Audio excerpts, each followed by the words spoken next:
और बुलेटिन की शुरुआत करते हैं अभी की बड़ी खबर के साथ। मरकजी वजीर बराए पीएमओ डॉक्टर जितेंद्र सिंह ने एक ट्वीट करके कहा कि वजीर आजम नरेंद्र मोदी की हुकूमत में एक शिकायत को 3 घंटे के अंदर हल कर दिया गया है।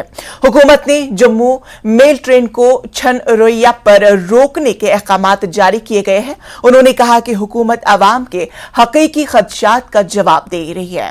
अवामी मसाइल पर हुकूमत के हसासियत की एक और शानदार मिसाल है।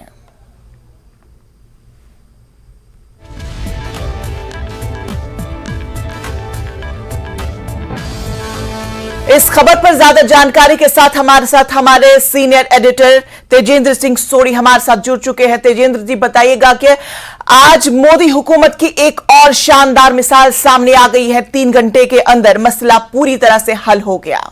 देखिए इंशा, बिल्कुल सही कहा आपने। हालांकि एक शिकायत नहीं थी, एक रिक्वेस्ट थी जो डॉक्टर जितेंद्र सिंह जो पीएमओ हैं और कठुआ से सांसद भी हैं। पीएमओ में वो एमओएस हैं, minister of state in PMO है। उन्होंने एक जो रिक्वेस्ट की थी आज रेलवे मिनिस्टर को, ये कहा था कि जिस तरह लगातार बारिशों की वजह से कई जो पुल हैं वो बह गए हैं पठानकोट जम्मू नेशनल हाईवे पे, और कठुआ में रहने वाले लोगों को उस वजह से काफी मुश्किलात आ रहे हैं। उन्होंने रेलवे मिनिस्टर से एक रिक्वेस्ट की थी अश्विनी वैष्णव से कि जो जम्मू मेल रेलवे ट्रेन चलती है उसे छन रोरिया में कुछ देर के लिए रोका जाए, ताकि कठुआ के जो रहने वाले लोग हैं जिन्हें या तो जम्मू जाना है उन्हें थोड़ी सहूलियत मिले। लगभग आज सुबह जब डॉक्टर जितेंद्र सिंह ने ये लेटर जो चिट्ठी रिक्वेस्ट जो थी वो रेलवे मिनिस्टर को भेजी थी, उसके 3 घंटे बाद ही इसका रिस्पॉन्स आता है और रेलवे मिनिस्ट्री ने ये रिक्वेस्ट जो है वो मंजूर कर दी है। ये टेम्परेरी स्टॉप होगा जो छन अरोरिया में लगभग 1 मिनट के लिए ट्रेन वहां रुकेगी, और ये जो अरेंजमेंट है ये 29 जुलाई से लेकर 12 अगस्त तक रहेगी। तो ये कहीं ना कहीं ये दर्शाता है कि लोगों की प्रॉब्लम को लेकर सरकार जो है वो कितनी सीरियस है। लोगों के जो इशू हैं, जो उनके कंसर्न्स हैं, उन्हें कितनी जल्दी रिजॉल्व किया जाता है। इसी सिलसिले में डॉक्टर जितेंद्र सिंह जो पीएमओ में एमओएस हैं, उन्होंने प्रधानमंत्री नरेंद्र मोदी का शुक्रिया अदा किया है और ये कहा है कि ये जो सरकार है, प्रधानमंत्री नरेंद्र मोदी की जो सरकार है, वो लोगों की भलाई के लिए हर कदम उठाने के लिए तत्पर तैयार रहती है। जी बिल्कुल तेजेंद्र जी, जिस तरह से हमेशा मोदी हुकूमत पर तनकीद किया जा रहा है कि बर वक्त किसी भी शिकायत या किसी भी चीज का कोई असर नहीं दिखाई दे रहा था, उसका सीधा सीधा आज जवाब मिल गया है उन लोगों को जो हमेशा मोदी हुकूमत पर तनकीद किया करते थे।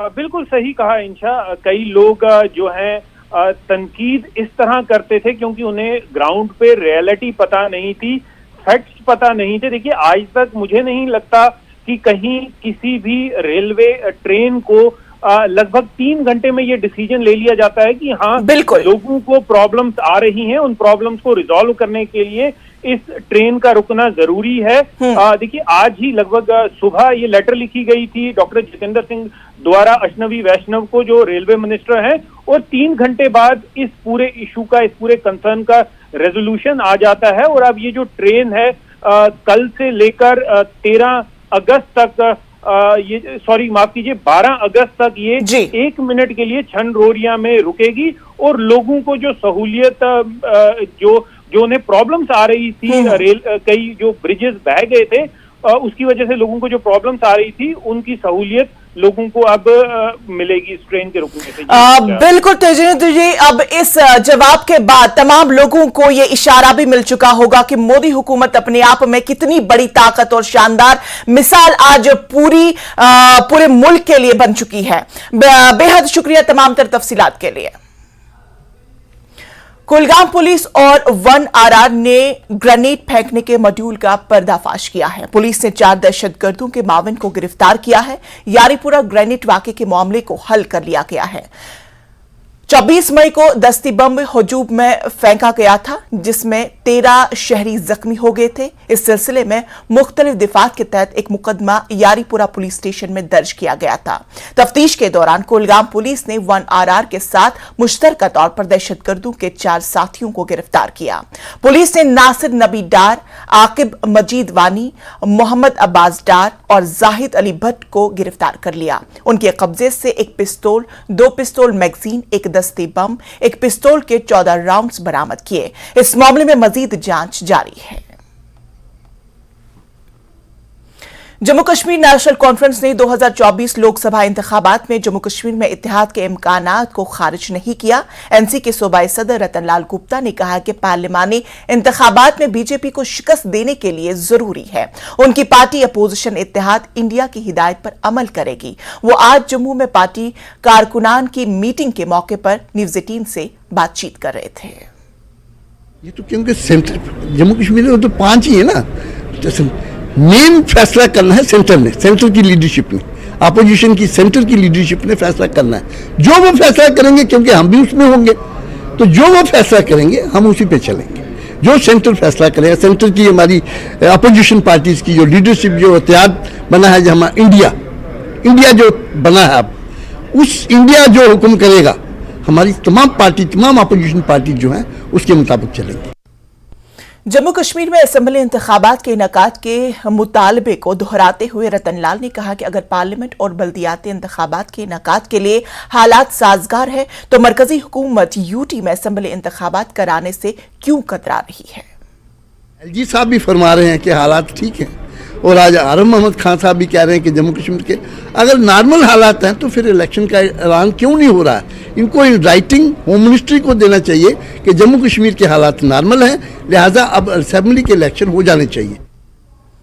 United Kashmiri Sikh progressive forum के चेयरमैन बलदेव सिंह ने सिख तबके के लिए भी सियासी रिजर्वेशन देने की मांग की। उन्होंने कहा कि जम्मू कश्मीर में हालिया रिजर्वेशन का खैर मकदम करते हैं और साथ ही कश्मीरी सिख बरादरी के लिए रिजर्वेशन की मांग करते हैं। उन्होंने बताया कि वो रिजर्वेशन के लिए वजीर दाखिला से भी नुमाइंदगी की थी और उन्हें रिजर्वेशन की यकीन दहानी कराई गई थी। उन्होंने हुकूमत से सिख बरादरी को सियासी रिजर्वेशन पर गौर करने की अपील की है। उन्होंने उम्मीद जाहिर की कि जम्मू कश्मीर के तमाम सियासी रहनुमा और सिविल सोसाइटी की सिख बरादरी को हुकूक दिलाने में मदद करेगी। उन्होंने हुकूमत से अपील की कि वो उन्हें नजरअंदाज न करें। देखिए, हमारे साथ हर वक्त जो है नाइंसाफ़ी हुई है, ख़ासकर जो कश्मीर में सिख रहते हैं।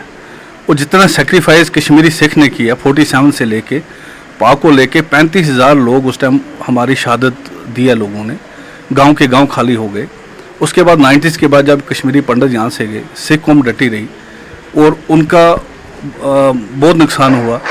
चिट्टी सिंहपुरा कांड, बैजू नगर कांड और कितने सारे लोग यहाँ पे जिन्होंने अपने खून से इस कश्मीर को सेफ रखा, सरदार यहाँ पे बसते रहे। और जब फ़ायदे की बात आती है, जब हम कोई चीज़ गवर्नमेंट को देने की बात आती है, तो हमें ही इग्नोर किया जाता है। और क्योंकि सबसे ज़्यादा नुकसान अगर इस 90 के बाद इस 30 साल में हुआ वो कश्मीरी सिख का हुआ है। अगर आप देखोगे हमारे गांव के गांव उजड़ गए, हमारे लोग अपनी सस्ती ज़मीनें बेच के उन्होंने अपने जो हैं बाज़ारों में आ गए, जिस तरह कोई श्रीनगर में आ गए, अगर आप और जो रूरल एरिया के लोग थे वो बारामूला में आ गए, इस तरह जो त्राल वाले लोग थे वो अनंतनाग चले गए या श्रीनगर आ गए। और मैजू यहाँ पे जिस तरह ये बडगाम है, ये जो आपका मैजू नगर है, ओलची बाग है, ये सारा जो है ये 90 के बाद ही यहाँ पे डेवलप हुआ, क्योंकि लोग एक सेफ जगह आ गए बच्चों को पढ़ाने के लिए। और जब बात करें, जब हम अभी हमें बड़ी खुशी है कि उन्होंने कश्मीरी पंडितों को 2 सीटें उन्होंने रिजर्व की हैं। हम गवर्नमेंट से यही कहते हैं, जिस तरह उनको एज ए माइग्रेंट कोटे पे, माइग्रेंट बेस पे उनको 2 सीटें दी हैं, तो जो कश्मीरी नॉन सिख माइग्रेंट हैं, जो नॉन माइग्रेंट लोग हैं, तो उनको भी 2 सीटें दे दें। उसमें गवर्नमेंट का कोई नुकसान नहीं है ना, क्योंकि जो हमें एम्पावर करने की ज़रूरत है। और हमारा कोई काफ़ी सारे मसले हैं, जिस तरह मेरे भाइयों ने बोला, वो लोग किसके पास जाएंगे, और इतने सारे इशू हैं। और जब कोई अपना बंदा सामने नहीं होगा, वो लोग जाके किसको अपनी बातें बताएंगे, कौन उनका काम करेगा। तो एक वक्त आया था जिसमें कमीशन बना था, जब हम एलजी साहब का भी बहुत शुक्रिया करेंगे, उन्होंने भी हमें बड़ी उम्मीदें हैं हमें उनसे, और उन्होंने हमें बड़ा सपोर्ट किया। लेकिन हम चाहते हैं कि ये काम जो है ये उनके हाथों से हो। और अभी पार्लियामेंट चल रही है वहाँ पे दिल्ली में, मेरी सुबह तरुण चौक जी से बात हुई, मेरी सुनील जी से बात हुई, और हम खुद होम मिनिस्टर साहब को उनके घर में मिले, उन्होंने हमारे से वादा किया था कि आप ये बात मेरे ऊपर छोड़ो, मुझे पता है क्या करना है। लेकिन जब कल हमने देखा कि भाई ये सारा कुछ हो गया और सरदारों को दोबारा से इग्नोर किया गया, या तो ये प्रोजेक्शन या तो ये एक सिख कौम ही है जो यहाँ पे एक बहुत बिल्कुल कम गिनती में, मतलब टोटल 1.5 लाख की पॉपुलेशन है हमारी, माइनॉरिटी स्टेटस भी नहीं मिला है और हर वक्त हमें इग्नोर किया जाता है। और कितनी देर हम इन लोगों को यहाँ पे बोलेंगे रुकने के लिए, या हर वक्त हमारी जो कम्युनिटी हमें क्वेश्चन करती है कि भाई हमारा एक सिंगल काम भी नहीं हुआ है, जबकि हम हर वक्त गवर्नमेंट के कोई भी काम होते हैं हम फ्रंट लेते हैं और हर काम हम करते हैं, और जब देने की बात आती है तो हमें इग्नोर क्यों किया जाता है। और एक वक्त था जब के अगर आप 47 से पहले देखें, जब महाराजा हरि सिंह ने पहली असेंबली बनाई थी, उसमें उन्होंने 2 सीटें सिखों के लिए रखी थी। इवन के बुद्धिस्ट के लिए 1 सीट ज़रूर थी, और यहाँ के मुस्लिम के लिए 12 सीटें रिजर्व थी, और इस तरह कुछ उन्होंने अपने पास भी सीटें रखी थी।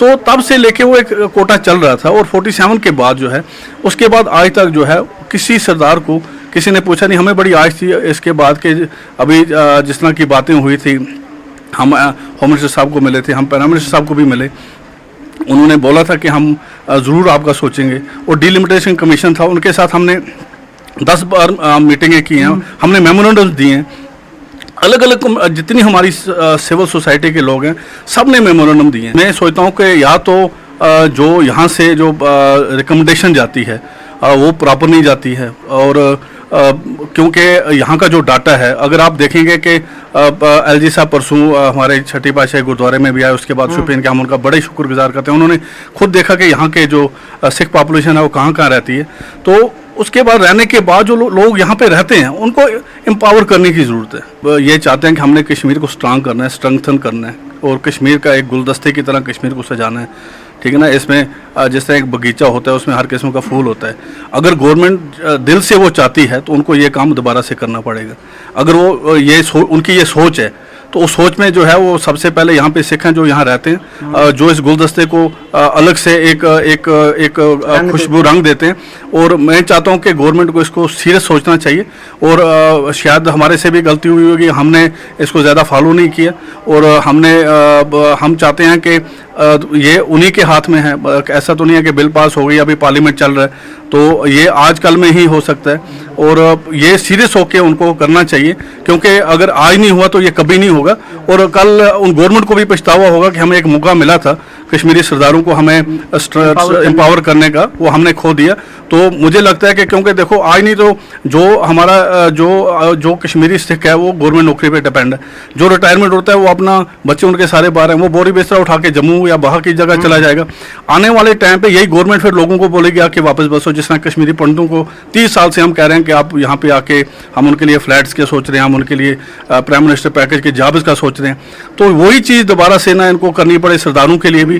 तो ये गवर्नमेंट को ही सोचना है, क्योंकि मुझे लगता है कि कश्मीरी सिखों से ज़्यादा इसका फिक्र गवर्नमेंट ऑफ इंडिया को होना चाहिए। बिल्कुल मैंने आज ही तरुण चुग साहब से और सुनी, मैंने कहा हमारे HM साहब से मीटिंग कराओ, हम उनसे ये बात पूछना चाहते हैं कि अगर आपने हमें घर में बैठ के वादा किया था तो आज हमारा वो वादा पूरा क्यों नहीं हुआ। हम बिल्कुल उनसे टाइम मांगेंगे और हम कोशिश करेंगे हम 2-3 दिन के अंदर उनसे मिलें। इस पार्लियामेंट के रहते ही हम अपना जो काम है, हमें पूरी उम्मीद है कि वो सोच के ये काम करेंगे, क्योंकि जितने परेशान हम हैं उतनी ज़रूरत उनको भी हमारी है। तो नाज़रीन,